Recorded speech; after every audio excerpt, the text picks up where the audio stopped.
on. So I'll start with this poem, which is from my newest book called Nothing You Build Here Belongs Here.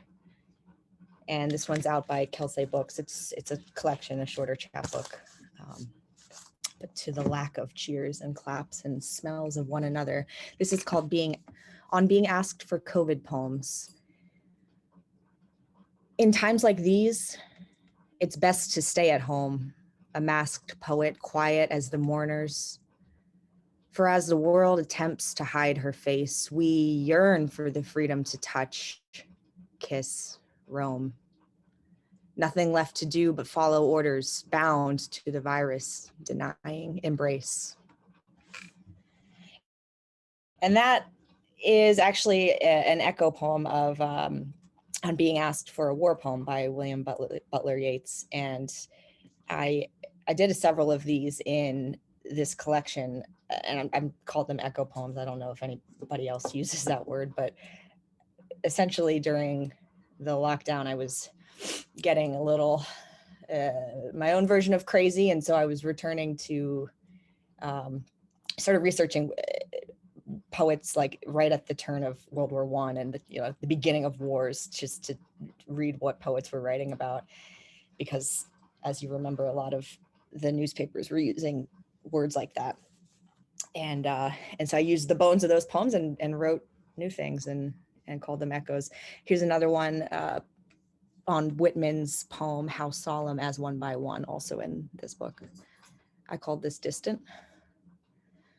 How isolating as one by one, as the screens flash white, and black, as faces scroll by where I lay, as masks appear, I search for my own, studying the masks. As I glance upward from this screen, studying you, dear user, wherever you are.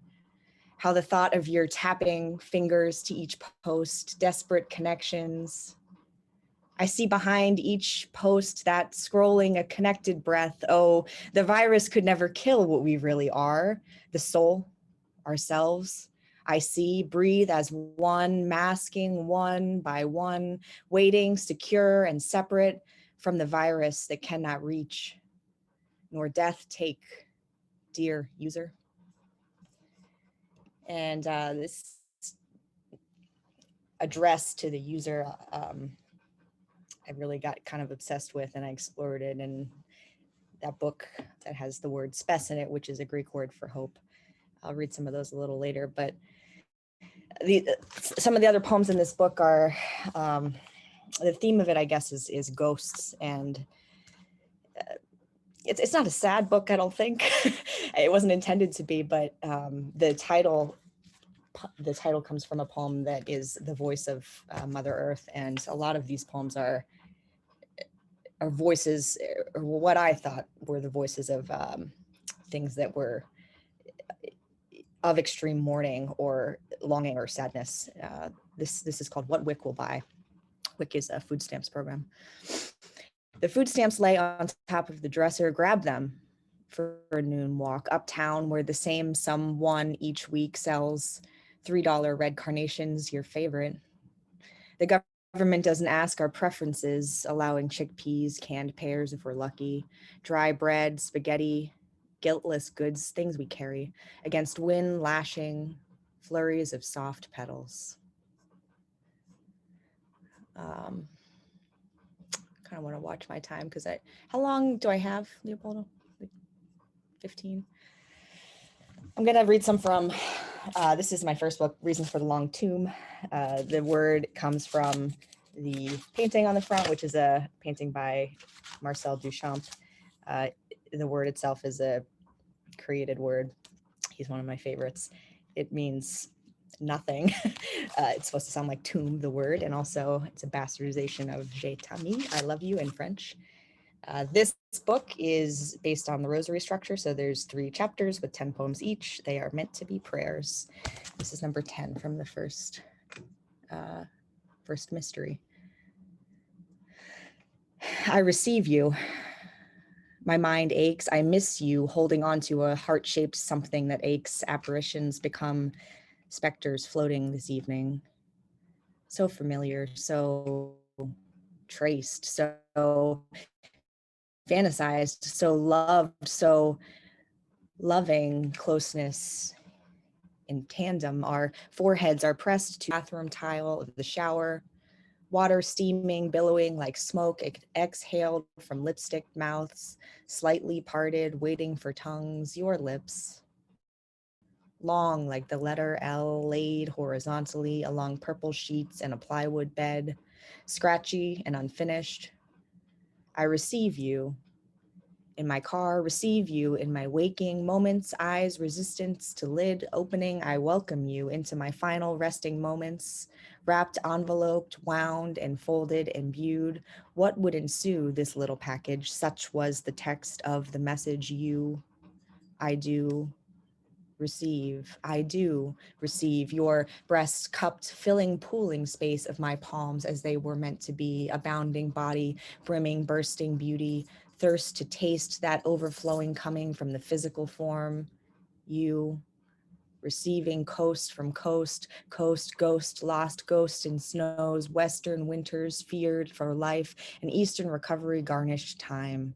Spectral glitters, shadowed from behind, illuminated by a star sun, Clyde watches transfixed forever on her lover, blossoming, thronged with belonging and basking in the Sunflower Sutra of New York City, available only in phrases, tongued reeds, planted seeds that pour, sounds of Bach and Strauss symphonies that stun the crowd. With or without you, my sunflower reaches towards the sun, twisting towards brilliance wherever you or I may go, to grant satisfaction, to gain satisfaction, to glean satisfaction. Love is reception. Ready now. I receive you. Okay, so the Reasons book, it's broken up into themes sort of. So chapter 1 is art and love, or I'm sorry, chapter 1 is love. Chapter 1 is art, chapter 2 is love, and chapter 3 is a exploration of letters, different ways that we write and communicate with each other, inspired a lot by Lorca. And I got really into this before Zoom was a thing.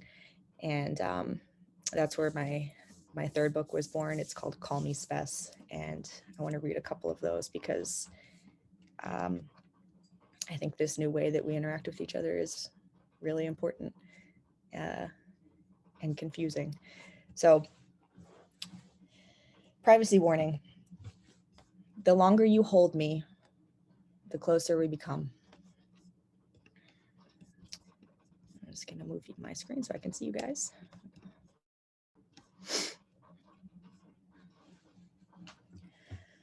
Dear user, imagine in the void black spaces containing souls of both digit and blood.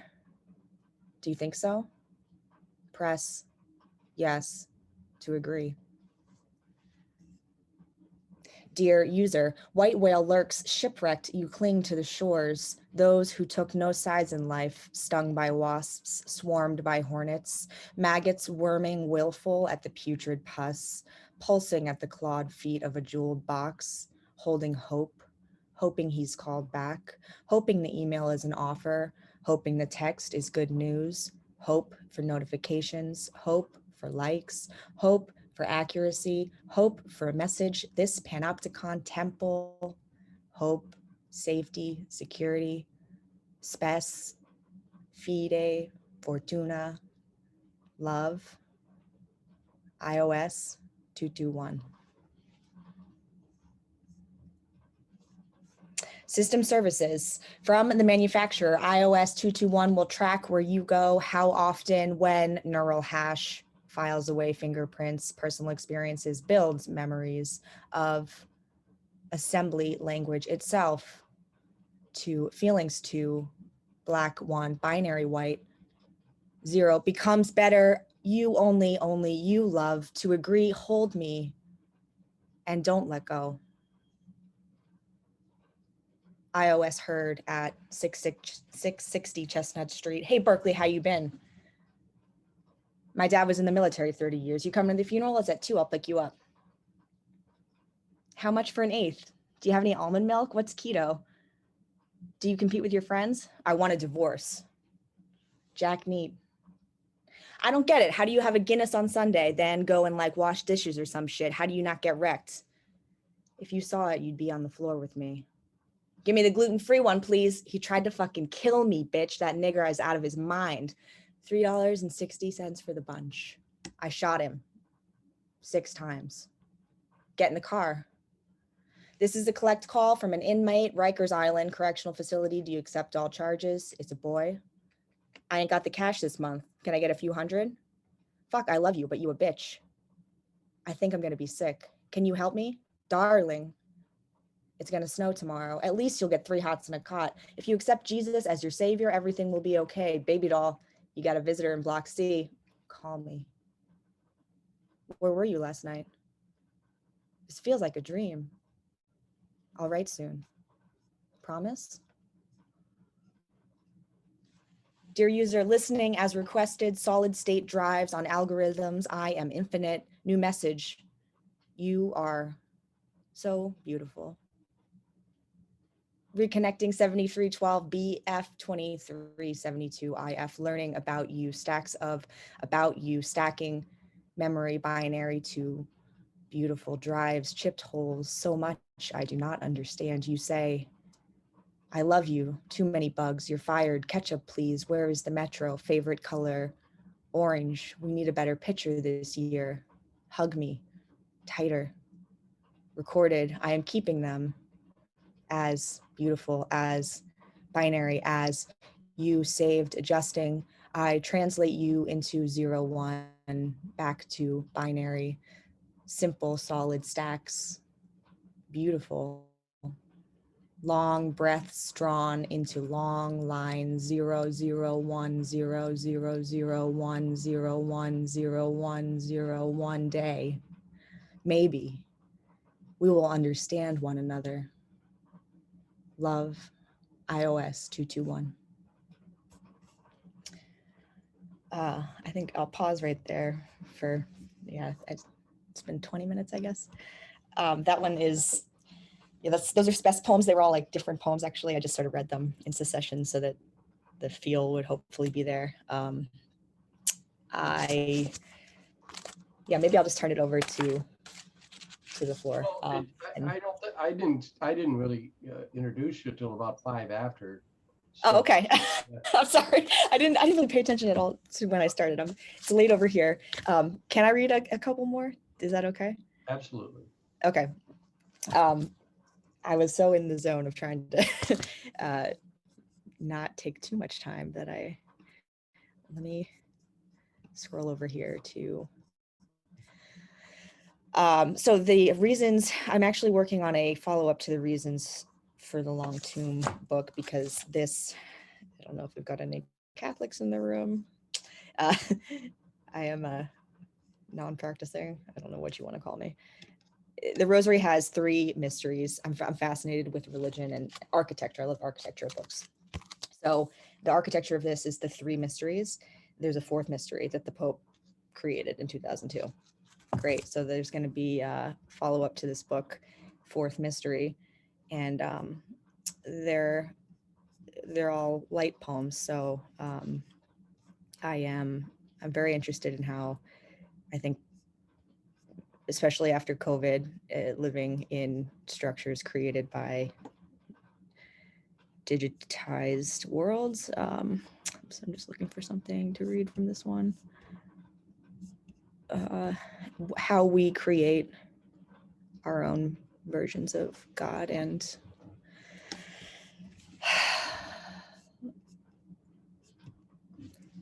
this is from Luminous Mysteries.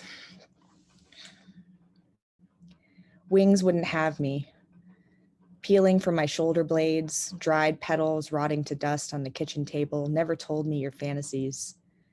Too busy being fucked full of dreams, libraries open again, so silent, antidote pages, sanitized silk panty lines. I am the fish, netted white, wiped lines, sniffling trousers, sagging teeth missing from the grizzled, spreading legs with a gaze, burnt, glazed nightmares, read the wrong recipe.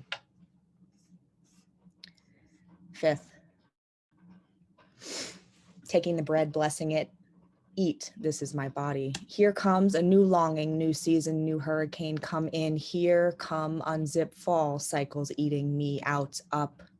A million pieces, my insides out, you this dirty dozen, birthing whisper strings, weak violence, stabbing ourselves together, like one body while summer suns sedate, saw off Cheshire grins, gravestones prop yellow grass, melt splendid bones, back bends into baby's breath, planted on scooped out mounds of earth.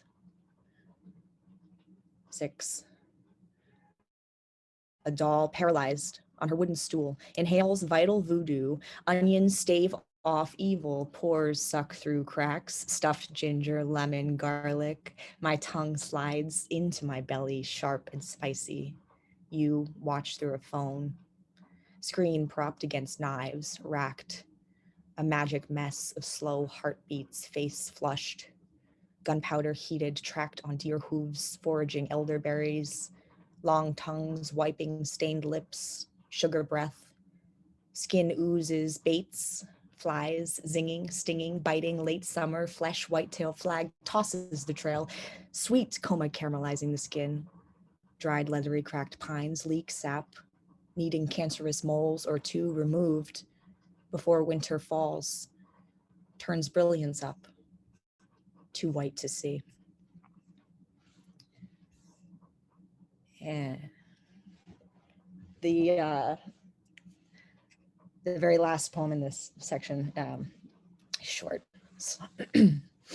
Slovenian slowly. What face does hers conjure, stepping back, guitar in hand on Folkestone Beach. Delicate voice threads, womb red lips, light a fluorescent yellow jumpsuit. Christina, if I put your name in prayer, cups of bronze, steaming gin tea we cradled. Scepters below, snowy widow's peaks, curl of your hairline, traced 1,000 times beneath alpine glitters, riverbeds we tread, strings in hand, fingering beads, bows, music pumping from veins, chords strum, always strike the right tone. Noting me treble, high falsetto, my leaf-like love. Remember those days under Moon's Creeks? Song halo grows, antler grows, crowns your golden mane, shudder dust wings, the cymbal reverberates, calling me home. Thank you for having me. And wow, thank you. It's been a long time, and it's nice to see a lot of familiar faces here. I've been incredibly busy with unpoetic things. I've been playing in Waiting for Godot, and I've been playing Estragon in that, and we're doing this show as kind of a COVID comeback to the theater community and other things. I haven't done a scripted play in over 20 years. Scared the shit out of me. I've been doing a lot of improv and different things like that, but it's been a long time since I got a script and memorized lines and delivered them on stage with lots of people watching, and it's been interesting to say the least. I wrote this. Sorry. Hello. Sorry, I couldn't. Can I be heard? Okay. Yeah. Everybody okay? Somebody needs to mute themselves. Okay. We're getting sound from your. I always hate the fact. I always hate when I come to a reading and somebody said, I wrote this on my way here. But this I did actually write today. So I thought I'd share my most recent thing, which hasn't, of course, received any kind of critical or anything. And this is all based upon the theatrical marathon I've been involved in here. So this is called Haunted by Godot, Waiting for Sam to Go. Cold fog clings close, grass green again, recovered from summer. No traffic, no birds, one leaf. No clap of wave nor thunder. Nothing to drown away the gentle padding steps of Sam Beckett pacing the linoleum. A shot of rye, empty. The cookies I left out, ignored. Teeth probably hurt him. He's so thin. It brings out the Jewish mom in me. Turned to the side, he vanishes, but then he is a ghost, no fatter now than when we last saw him. He glares with ice white eyes, ambles languidly in an air of terse intensity. It's not you, he squints like he were reading my thoughts. It's it, this void, this unnameable thing. He sucks on an imaginary cigarette. You, he continues in a whisper, have yet to find it. At least this may be what he spoke. I don't ask him to repeat himself, much less what he means by what he says. He faces the big window, his back to me, disappears imperceptible like lifting fog. I'm sorry, I'm off cigarettes, or I would have given him one, though the rye was a good call. I returned to whatever I was doing prior to his appearance. Time maybe to look over my lines again. And these lines are a bitch, man. If you haven't ever tried to read Beckett, you don't have any idea what lines and what memory can end up being, because it's, I actually counted my lines. I have 747 lines, like the plane, and they're all non sequiturs. They're all what, and I'm going, and I'm this, and I'm that, and I'm blah, blah, blah, blah. And so it's been challenging to say the least, especially since I'm actually the junior person in this cast. I'm only 64 and everybody else is a little older. So it's been a curious collection of almost said stuff and other stuff. This is okay. We got a little holiday stuff here. I've been in, if you're in the Seattle area, you probably know Spread. And I've been in this little flyer. It's not, it's not a magazine or anything, but it is a publication. So I'm happy with that. And I send, it publishes 12 issues a year, and it's free, and it's in a lot of venues there. So some of you have been in it. I know David has been in it. This is one of these holiday things. Soon to be. Every year it appears to arrive even earlier. You're buying groceries. Late fall, trees still have their leaves, and there beside the aisle end, you eye an advent calendar and candy cane display. Traipsing through the mall, you see a sale on artificial trees, tinsel, ornaments, lights. It comes on like a cold or slow disease. Mail arrives with obscene charity pleas. Act today, double, triple your impact. I can buy a goat for a family in Nairobi. Red and green signs offer pre-sale sales. Save now and how? Layaway, get it today. Catalogs, calendars, head straight into recycling. The year ahead, already recycled. Soon you won't be able to enter a store without a shakedown by some bell ringer. Empty lots fill with trees and a second wave of turkeys as the first wave has begun to turn in the fridge. Trees can be seen on top of cars and soon in window displays with lights and blow-up snowmen, tedious holiday cheer, civic decorations, nativity scenes, and strong seasonal beer as desperation lurks, seeps out from the containable shadows. Missions fill, street corners spill, everyone dressed for an early Arctic chill. Them with little will be trampled by those who can't get enough, and I will watch from afar, drink more than I ought, though not enough to quell these sensitivities before falling into age-old patterns. I'll panic, feel my fingers twitch, feel pressure to participate. Send cards at least, stay bedbound as long as possible, longer than usual. Then thoughts to those out yonder in the frigid, icy, shriveled, shorter, darker day where it can only get better, brighter anyway, before you die. And all this before another Frank Capra movie on TV.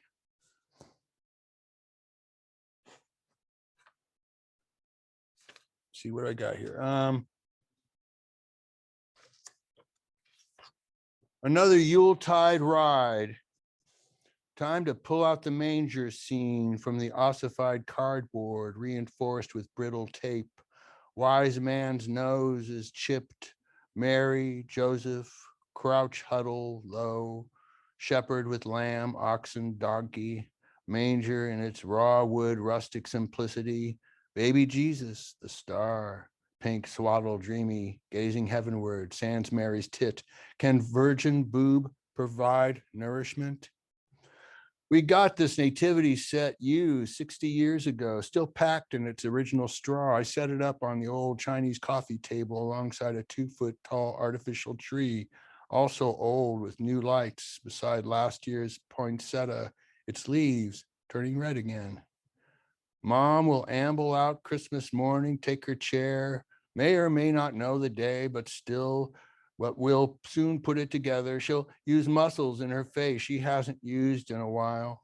I'll have cut some flowers and placed them in a vase, and we'll take in the few packages there. There'll be something for everyone, and Sally will have brought something mysterious, but aside from this, I'll know every package therein with exception to something just arrived.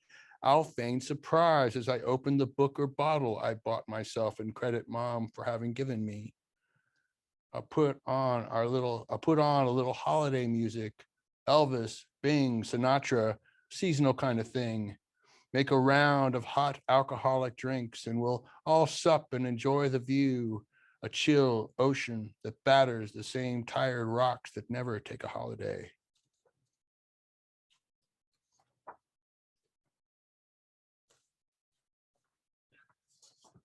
This year will be worse. Hotter when hot, colder when cold, no rain till it floods. The seas will rise, rivers crest, turn brown, spill all over town. Closer to the end, ever closer. Your body will shrink, belly distend, your feet will hurt, your ass will bleed, your spine will curl, your stature wilt, hair will emerge where you don't want and fall out in areas where you do. Your kids will resent you. Your parents will forget.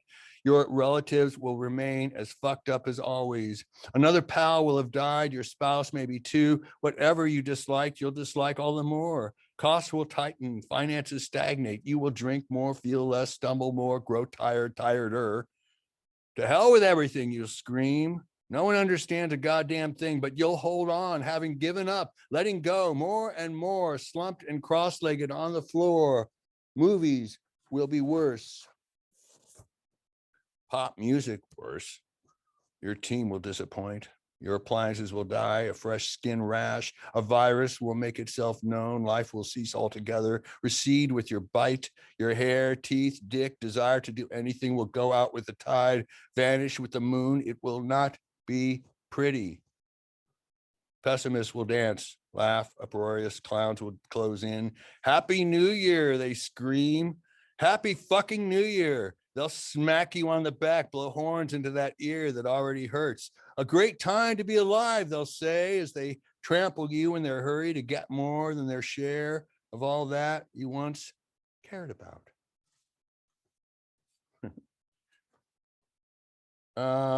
Okay, well, maybe that's enough seasonal joy. Okay, I have to do this one though, because this is a COVID poem. So, anniversary. Been a year since last I went to my favorite bar, had a pint and poppers and wrote some there. A year since reading poems in public, feeling it resonate with those within. A year since browsing my local bookstore or library with my book still not in it.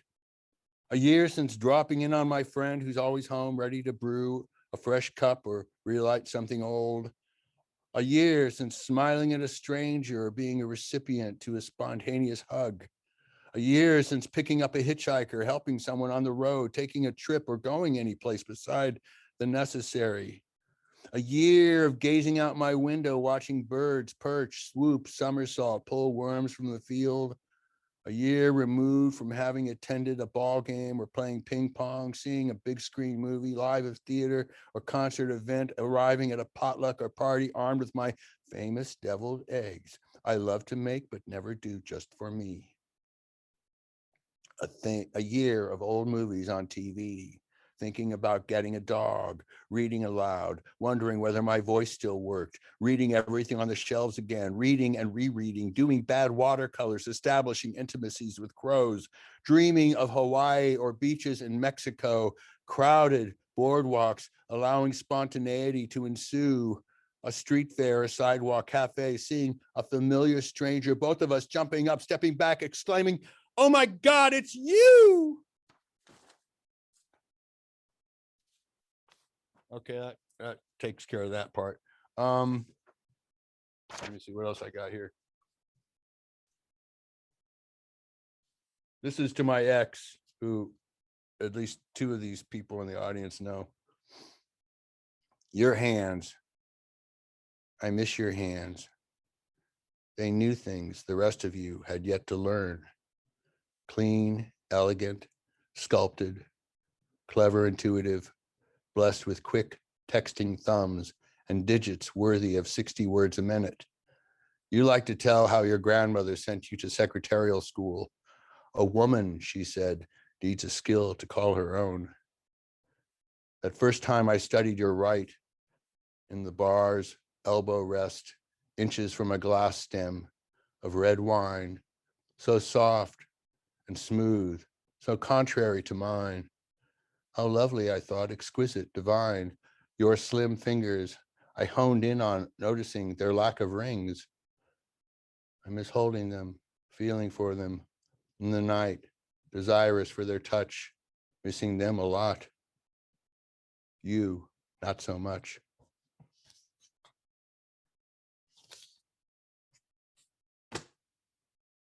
That's the only breakup poem I have on her. Let me see, what else do I got? I have a book for sale, which I did not have when I was last in Seattle. It's this book over here, placed just so, and or this one if you like it up close.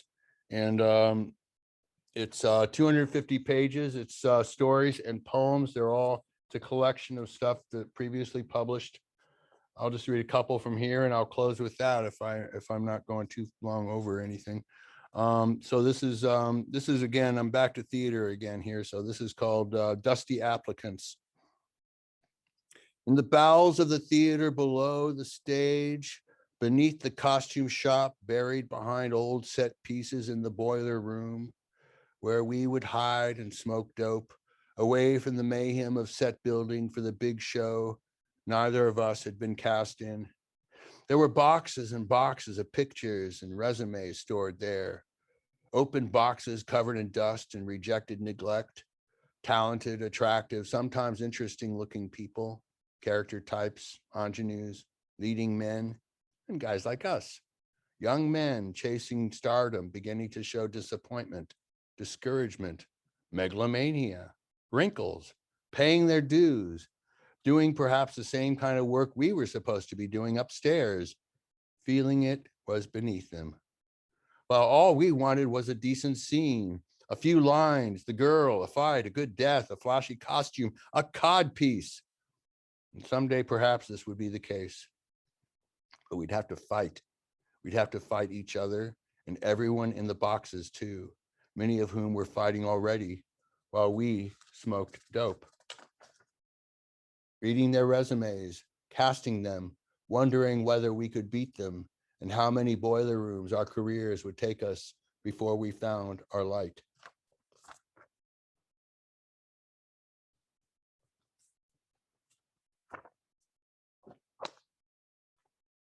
This is called Goddess Support from the 4th grade. She kept me from failing spelling in our boy-girl seating divide. I forget her name. She was not popular. Others called her Stinky, though she smelled okay to me. She read a lot and was at the end of the Laura Ingalls Wilder books that because of her, I began reading too. During our spelling test, she'd leave her hand away from her paper with its neatly spelled words. Sometimes she'd mouth or whisper them to me as our teacher paced the aisles barking words. I don't know why I was such a bad speller, whether it was dyslexia or my faulty speech, but I knew I did not want to repeat 4th grade. I'm sorry those kids weren't nicer to you, whatever your name was. You never called me warty, nor teased me about my speech, nor called me stupid, and I enjoy talking over Little House Prairie hardships of Mary and Laura and Pa. You were my first literary support group. There would be others, but none so necessary as this one. How are we doing time-wise, Leopold? I think you're doing good. Okay, time for one more maybe? I'm sure. Okay, I'm gonna close with this one just because I have an interesting visual image here besides my book, which I want to show everybody again. So this is available on Amazon, and this is my other book that was printed and published in 2014, Undertow Overtures, in case you can't read the psychedelic writing I put on there. This is a poem that's spread, that's not in the book, but in spread, and I would have liked to have put it out in the book because I have a picture that I think covers it pretty well. I couldn't resist. I have one author photo, and I couldn't resist putting a naked picture of the author in the book. Anyway, so that's the picture, and this is the poem. Crossing the Abyss. Our town run done. My parents climb out from the car. Mom goes first as dad unloads, places me on his shoulders, groceries in arms. A simple single log spans this moat, 30 feet across and just as far down. A rocky crevasse, water at a trickle, if there's any water at all. Our large mutt Cerberus wags his tail, greets us with a woof. Cat Nimrod may or mayn't notice at all. Both wait on the other side where mom rests her load, watches, frets. Dad begins to cross with me on top, like one of the flying Walindas without net or decent ad lib should one prove necessary. Jagged rocks below and mom's pensive pretty face ahead. I don't know my numbers, letters, nor how to tie my shoes, but I know not to squirm or wiggle as dad ferries me across. Later, mom reveals she was having a nervous breakdown, or maybe it was delayed postpartum depression. Wisely or otherwise, dad buys her a revolver to keep close those nights he works. She reminds me of the time I threw my yellow duck seat at her, but aside from this, tells me I was well behaved and that my father never did drop me, not once, then or in more subtle circumstances over greater distances. She shows me photographic evidence. I was a smiley, happy, mostly naked boy who liked to play in the sun before forest shadows and night drove us in, where she'd bolt the door, keep a loaded gun, feed the stove, and watch me crawl around with or without diapers. Yellow duck, big shaggy dog, fat orange cat, all listening for whatever was out there somewhere twixt a simple single log bridge and all the uncertainty of eternity abounding.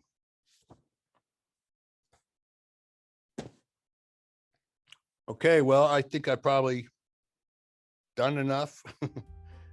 Thank you all.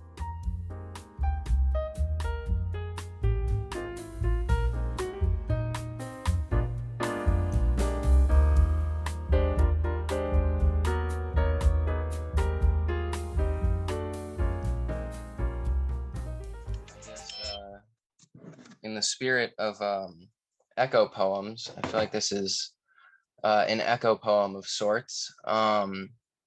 It's called Alamance Palimpsest. Okay. Alamance. Since this is the second time I've heard echo poems, I realize I do not know what an echo poem is. Will you explain what you mean by it?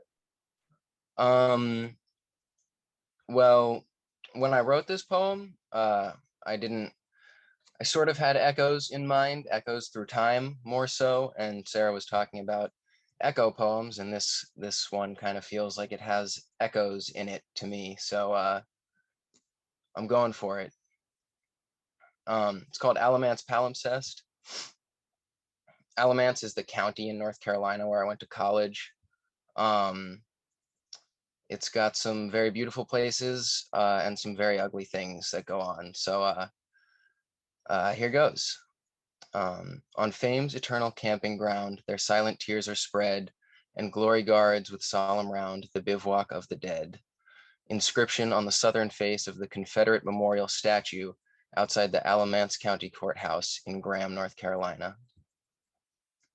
Today, black and white compensatory F-250s drove through campus, parading flags with words like again, implying a return, added to the vocabulary of oppression. The hooting and hollering of ignorance and hate-given throats echoes off Piedmont oaks. The sound carries fragments of memory through time. History echoes too. The whisper of Wyatt Outlaw looks like his shadow might have cast over court doors with a crooked neck on a February morning in 1870, when the Ku Klux hanged him and nailed a warning to his chest, "Beware ye guilty, both black and white." The trees know there has been no repentance. In front of the court where Outlaw hung stands a Confederate statue dedicated in 1914. On the University Street, the memories reverberate as sound waves through red brick where, in their trucks, the children drive by. The name of one building, dedicated in 1966, is Long, after William S., the founder of the university. His brother was Jacob A., one of between 63 and 75 men who in 1873 were indicted, thanks to Albion Turgee, for the murder of Wyatt Outlaw. They faced no consequences when the democracy passed a bill of Ku Klux amnesty. The trees have heard these voices, heard the colors of black necks wrung, brown skin opened, and blood as it runs, red. These are sounds that have scarred this landscape. We hold hands, my sisters, black, mine, white. Well, thank you. Interesting that you said echo poem, Zach. It sort of triggered, this is kind of a different kind of echo. It's sort of an echo of perception. It wasn't what I thought about when I wrote it, but sometimes I see a man pushing a cart. Sometimes I look out my window and I see below pushing a cart of boxes on the sidewalk. And I see a man full of coffee and happy to be alive this morning as he glimpses sparks of sunshine off quartz crystals in the concrete. Sometimes I look out my window and I see a man below pushing a cart of boxes on the sidewalk, and I see a man in a hurry to get this done, his mind busying the next load, the next parking space to squeeze his truck into, keep his pace, get to noon, keep this job. Sometimes I look out my window and see a man below pushing a cart of boxes on the sidewalk, and I see a man in agony, his wife's disapproval following him down the sidewalk like a sack of stones which obscure the quartz. Sometimes I see a man pushing a cart of boxes on the sidewalk in the morning, and I see a man pushing back the dull pain and nausea of his hangover as he breathes deep, hoping his afternoon will feel better, but afraid of even that. Sometimes I look out my window and see a man below pushing a cart of boxes on the sidewalk, and I see a man thinking about yesterday's football game and if we could have won, if only Metcalf had caught that pass, how different he would feel today. Sometimes I look out my window and see a man below pushing a cart of boxes on the sidewalk, and I see a man wondering, maybe a piece of airplane will fall on his head from the sky, or maybe just in front of him, and he will spend his next year in terror. Sometimes I look out my window and see a man below pushing a cart of boxes on the sidewalk, and my phone rings.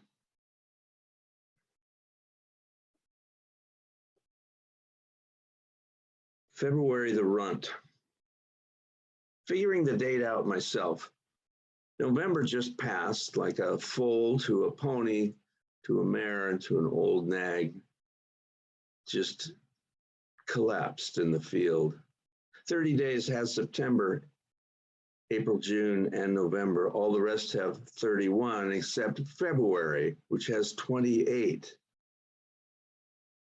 Until every 4 years, they give it another one and then take it back. Who did this and what were they thinking? I mean, couldn't they just take one of those days from one of its neighbors? Couldn't January and March given up one? Be able to stand, February would be able to stand up on its hind legs with 30, but no, February, my birth month must forever remain the runt. This is a turd from the past, like the Electoral College. It's high time for reparations. Give February 30, give her 30. Take them away from the neighbors January and March, to be fair. Then you would have December 31st, January 30, February 30, March 30, April 30, and the leap year, the leap day, give it to February. reparations. For the introduction. Thank Okay, you. my Al. first one here is called Adam's Ale, because usually a lot of times I come up with poems, I just pick some words out and just go with it and try to develop some. So I came up with this word, Adam's Ale. Far unknown for those of eyes never seen in a seascape. Coral reefs praised with virgin blue angel water. Praise ripples there within raindrops gathering for within life breathing. Dusk dawn deep drawn, rafters sailing off the moonlight, caressing endless fore and after, hereafter, thereafter. Breathing, breathing winter green, an avatar harlequin in Davy Jones' locker, drifting in Adam's ale, entwined with undying, ponderous with a new dew, mythical, rhythmical, blessed, hearted, grace upholding, embracing into the deep blue receding, caressing Adam's ale with a keeper's gift to enlighten eternal Eden in a oarlock of the rafters raft. My next one here is a little bit different here. It's called Freelancing Traveler. Eternal visionary, engulfed invisibility. A body once used to be. A traveler crossing the threshold of the unheard. Not living, not dying, loose, moving freely, mysteriously. A puzzling supernatural, foreshadowing the living, whispering in the ears, jostling with souls, sways people's way without knowing or awareness. Freelancer, a profound secret in a world between the lines. When you get that feeling that somebody's watching you, but nobody's there. Hear a voice with nobody around. It's a freelancer. Catch a glimpse of the traveler in the corner of your eye, and slowly you be lured away across the threshold of the unheard to be a freelancing traveler. You'll be glad Thank to you. know. So I have two poems. The first one is called A Tea Time Habit. Come mid-afternoon, you are fading, though determined not to let the slow drain of energy show. I know the tinge of grey in your face. I offer to make your favorite tea. A pick-me-up is needed for both of us. You like to drink from the cornflower blue floral heron set we bought 3 summers ago in Budapest.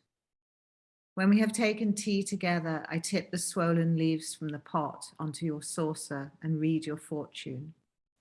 I say, our love will last forever, whether or not the tea leaves tell me that. I say, with surprise in my voice, look, the curled tendrils spell out your name.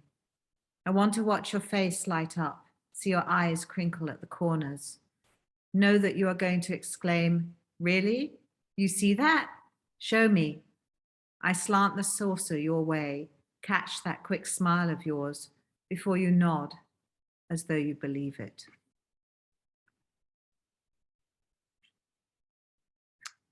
And this is a prose poem, The Bird. The speckled-haired man with the butterfly net lay on his back in the grass of his front lawn, oblivious to passers-by, most of whom either stopped to wonder if he was breathing or quickened their pace as they passed. He stared at the sky, not watching as he'd hoped to see a migration of monarchs, but the unexpected return of, one by one, seemingly laced together, songbirds. Powerless to remember adequately, powerless to forget, his memory partially destroyed by a stroke the previous year, the same year as their disappearance, the first year of COVID, when yellow warblers, swallows, and bluebirds died in their millions, dropped from the sky. He lay in a hospital bed, suspended between life and death, the spectre of his brother, an ever-present invisible shadow beside him. He vaguely recalled reading afterwards in rehab, birds acting unlike birds before they fell. Scientists suggest wildfire smoke filled their lungs, or maybe a cold spell in the southwestern mountains brought on their mass demise. No one knew for sure. Since his stroke, the man enjoyed the company of butterflies more than people. If he, like a statue, froze for long enough, they'd land on him. He was comforted, recognized by them. He imagined how St. Francis felt. Until now, he'd not given a thought to the lack of a morning chorus in his backyard. It came to him as he lay there that perhaps he was, in fact, a bird, not understanding time, only light. He knew as one bird after another began to sing from within the spruce he planted years ago, it was a signal for him to join them, his thin voice drifting upwards as the new moon rose in the sky. Thank you. The missing muse. Sometimes the muse of poesy summons me to her presence. In her ways of whimsy, she leads me on quite a chase. Footsteps falter, words elude the mind's grasp. Why bother? Why chase this chimera, relinquished with restful ease? Then a twinkle of laughter swirls my head around. In a wooden niche, she and the youth entwined stand. As I stare aghast, she disentangles herself from the youth, saying, "Now go and write your poem." Turning to me, "What are you staring at?" In an instant, her appearance alters, fresh, wonderful, awe-inspiring, a goddess appearing in the loveliest image in my mind. "Staring at what?" she inquires. I nod, that being safest. Now he will go off, pour out torrents of passionate verse. "Surely you don't want me to kiss you. You're just a decrepit old man. All a kiss would elicit from you would be a stanza or two. Try me," I make bold to say. "I fell in love just 5 years ago." "Show me the verse, pray." She didn't kiss me. She bent down swiftly, kissed my lips, stood upright. Now for the verse. "Warm veins, brain alight, you are there for me, real, not just a figment of my diseased imagination. Oh, wondrous presence, oh, beauty divine. On your wings soaring, my mind finds poetry in the laws of signs, signs in the rhythms of verse." She smiled with approval.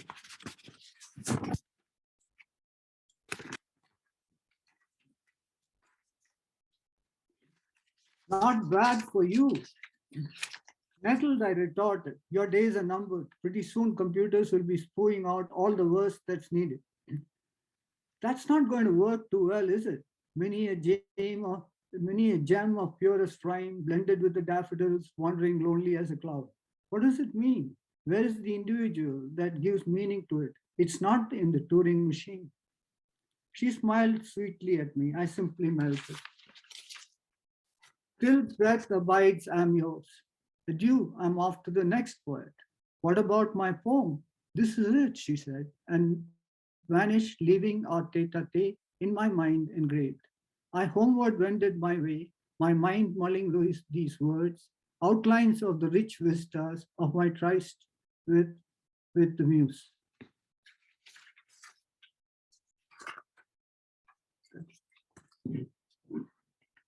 Is there time for one more? Or should I save it for next time? Okay. Yeah, I don't know if anybody remembers, early in the year, we did some spoken word, we had a spoken word night, and I kind of read this really atrocious thing about the time I was busted for possession of marijuana back when I was 22 in Cincinnati, Ohio. And just like, I wasn't prepared, so it didn't really come off too well. But this one is something I wrote for a class I took this fall at Hugo House. And This is sort of like the sequel to it when I actually had to spend like 12 days in jail for that, which is kind of funny because now it was a felony back then and now it's like you can't get arrested for it anymore. Because Hamilton County Purgatory, he would have convicted Jesus Christ too, the 30-ish correction official explained when he saw me enter the 3rd floor of the Hamilton County Jail. I had just come from the Common Pleas Court of Donald White, where I was found guilty of possession of marijuana, still a felony in 1970. I guess I look innocent in my suit and tie and Ivy League short hair. I thought I would get probation because I was going to college. And that's what I told him.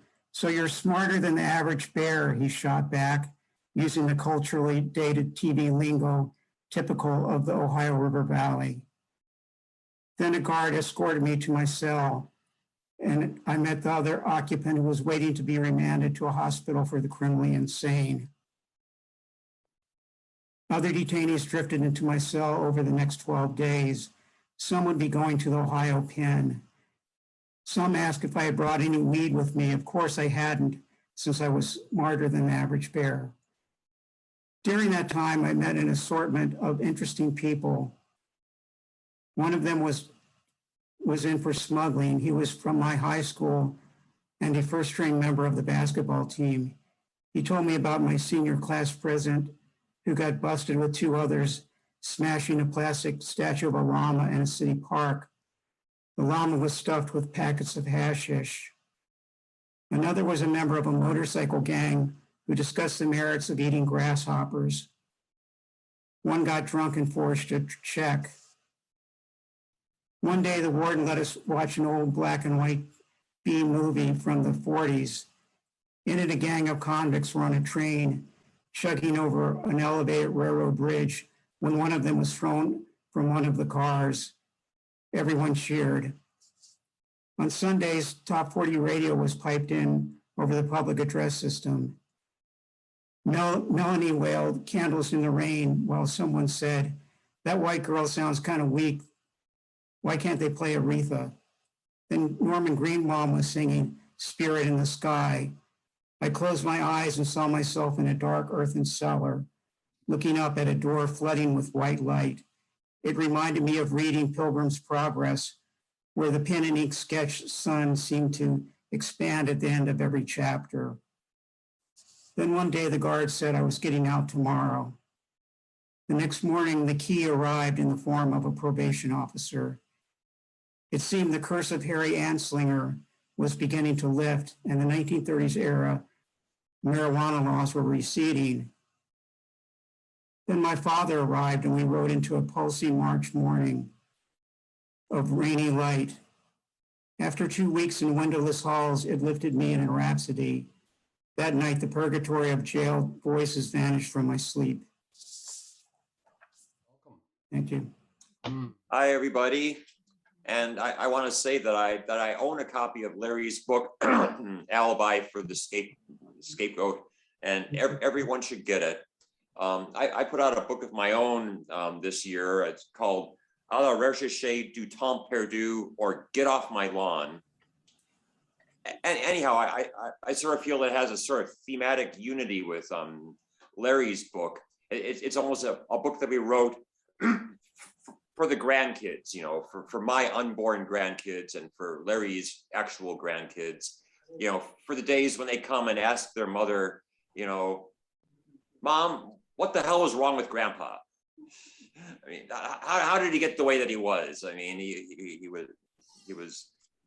was something. But Larry's book is interesting because a lot of the book focuses on when he was like a toddler to the age of 18, and he's got lots of great stories about that.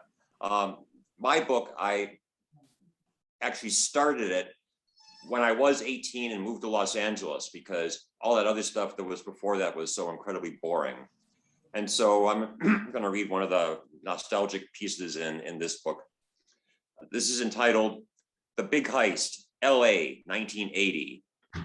And it's also a very apropos poem for today, as you'll find out as we progress.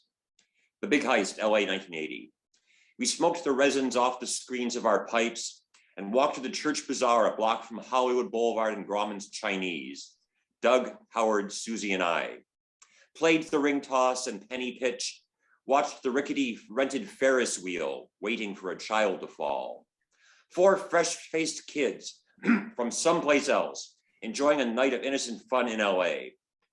On the way back, we bought a cheap bottle of tequila and played guitars at Howard's place, a house owned by Jane Mansfield's ex-boxer husband, singing, "No more juice in the morning, no more breakfast in bed. Do your own laundry, because your mother's dead. Your mother's dead." We often wondered why we weren't stars yet. Words cannot describe the foul stench of this place, which we had all grown totally accustomed to. The sandbox in the kitchen was filled past overflowing with cat shit from Florentine and Oedipus, the mutant 6-toed kittens Howard had gotten in February to provide an air of normalcy and responsibility to his life. The box had not been cleaned in months, and cats being cats, Flo and Eddie made the entire house into a huge cat box. There wasn't a square inch of the carpet that hadn't been soaked in cat urine, repeatedly. Doing a shot of tequila, Howard pointed at the ceiling where a petrified lump of cat shit hung like a stalactite. "I found that there one night when I came home," Howard explained. "Etienne said he had nothing to do with it, but I saw the guilt in his eyes." Etienne was a 19-year-old French-Canadian kid who worked with Howard at Lady Snow's Smoke Menagerie, where freebase pipes were sold under the legal guise of being called chemical extraction kits. Etienne had moved out of the house a couple weeks back for reasons none of us could fathom, leaving Howard stuck with the full rent. Silently drinking, we inwardly cursed that cat-hating bastard Etienne, envisioning the squalid picture of the Canuck son of a bitch flinging blameless kittens in the air as they projectile defecated in mewling feline terror. "He must be punished," Howard suddenly screamed. "My babies shall have vengeance." Unfortunately, the SPCA office was closed, it being past midnight and all, so there was nothing for it but for Howard and I to drain the tequila, leap into my girlfriend's car, and drive to Etienne's room in a seedy 1-story building off Sunset in Vermont with the purpose of robbing him blind. The fact that Etienne was dealing dope and we were all out had nothing to do with the high moral tone of our quest, which in our minds reached heights of a biblical tale of justice as we cruised down Sunset Boulevard, singing the theme from Mission Impossible at the top of our lungs. As we parked around the back of Etienne's place, the Chevette engine sounding like a DC-10, nerves suddenly set in.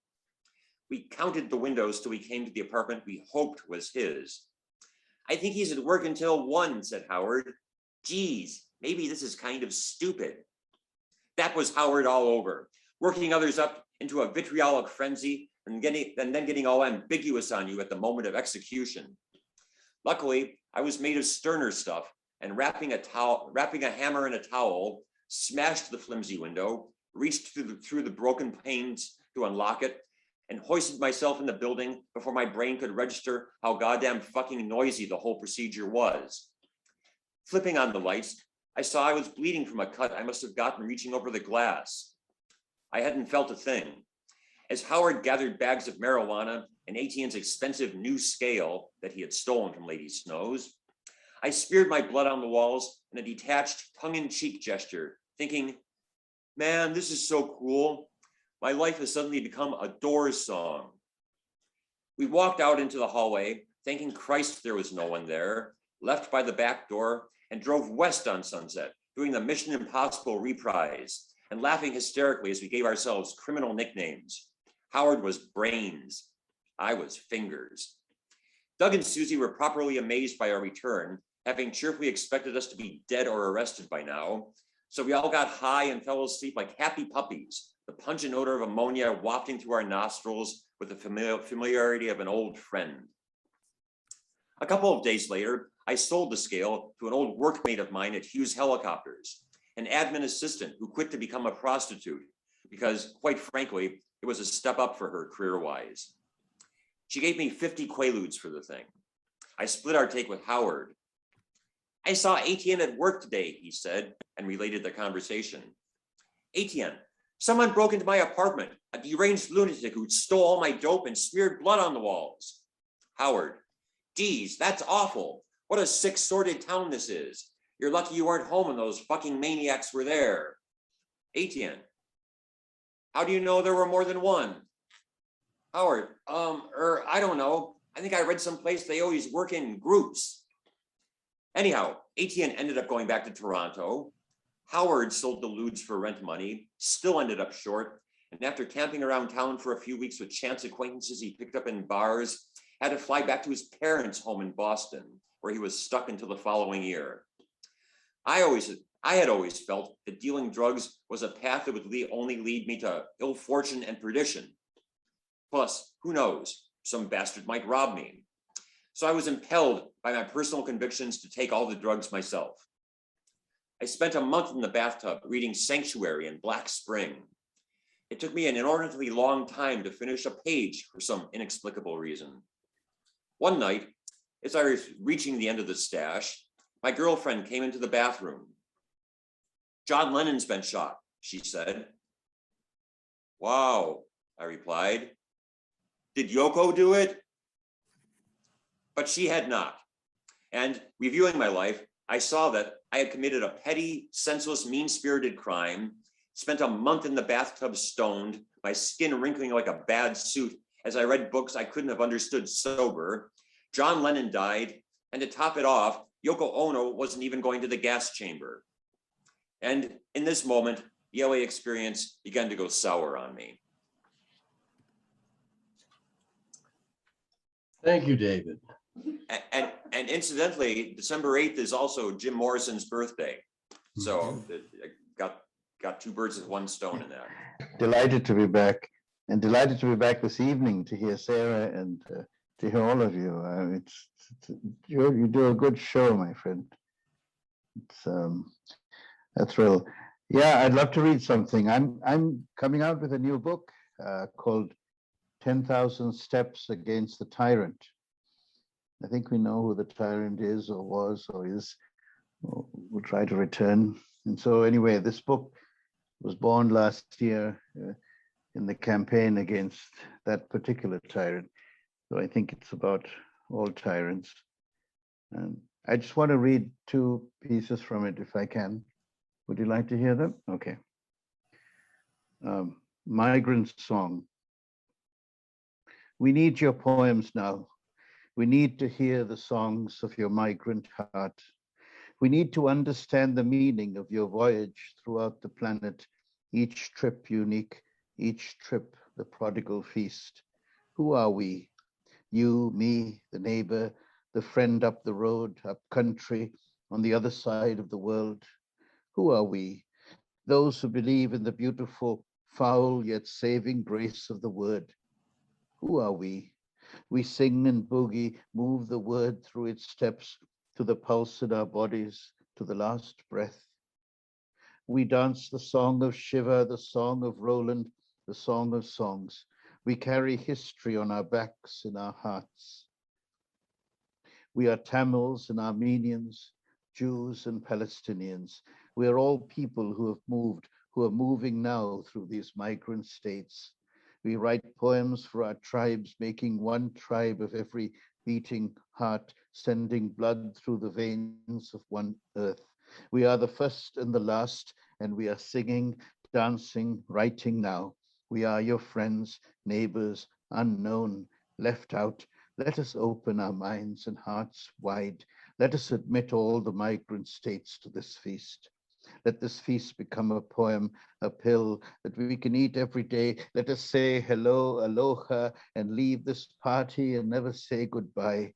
Let us meet again as soon as the word flies, the heart opens, the bird sings in the morning. The world wakes up from this pandemic dream, alive and ready to move, to make, to fill, and to rename the void.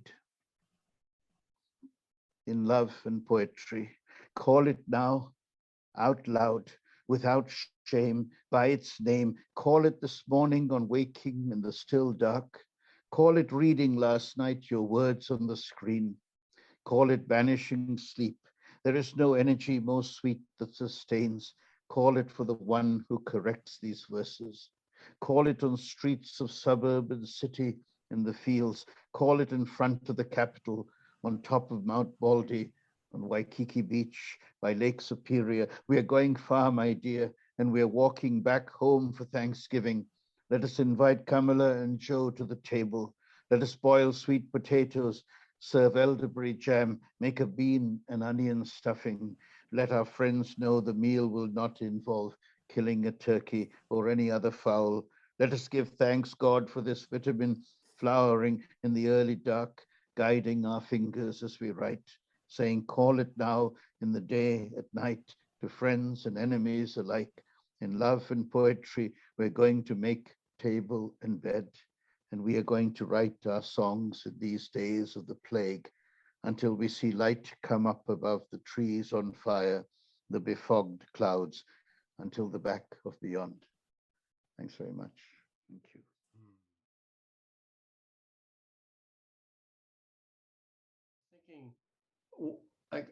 I was in a conversation today with a group of friends who think about their lives, and one person in particular talked about,